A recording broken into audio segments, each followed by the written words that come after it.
Hello everyone, and welcome to Art Dr. Quickies, where we take an in-depth yet brief look at one work of art. And today, it's from one of the most well-known women artists out there, Georgia O'Keeffe. This is The Green Apple from 1922. But what, I hear you say? Where are the flowers? Where are the close-ups of flora that look like female anatomy? Why just a simple apple? Do you feel cheated? I'm sorry about that. But though O'Keeffe is most well known for her flowers and barren landscapes, she spent quite a few years trying to perfect the humble apple, along with other fruits, which were plentiful on her husband's land in upstate New York. So, what do we see? A plain white background, a black plate with a rim around it, and sitting on top, a green apple. So, is this a work of abstract art? Some of you might say no, because you can tell what it is. You can understand that the plate is a plate and the apple an apple. Though the perspective is a bit flattened, it's pretty clear. But I think O'Keeffe would ask you, when does realism end and abstraction begin? To which we might say, I'm sorry, what? After a good century of abstract art under our belts, we mostly have forgotten where it began and why it began. 100 years ago, people were thinking that if they could just observe enough, become familiar with the forms of things, they could know them better. And in a way, they were right. We now know lots of things better because we understand what they are made up of. Molecules and atoms, DNA or bacteria. The close observation of our world has helped us to understand it. And that's what we're doing here in an artistic sense.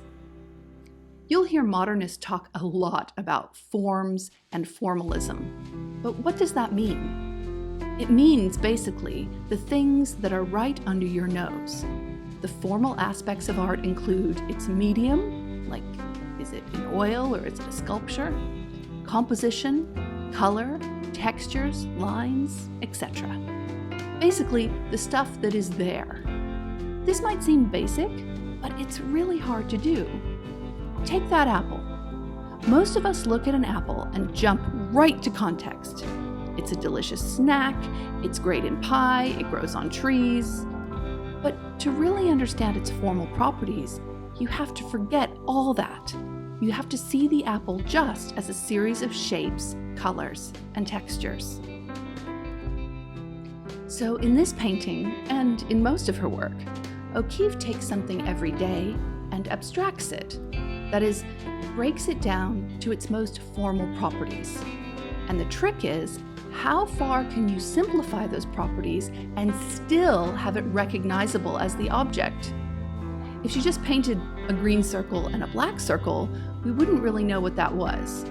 But she gives us just enough to recognize the objects, but has abstracted it enough that we really have to look at them. And that's her thing.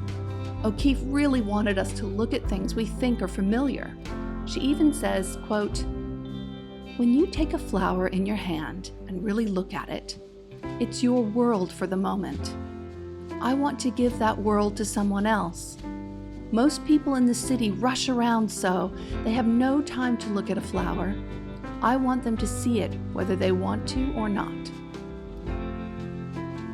So, I suppose you could say that Georgia O'Keeffe is the Marie Kondo of abstract painting, simplifying and stripping away until we're only left with what is essential.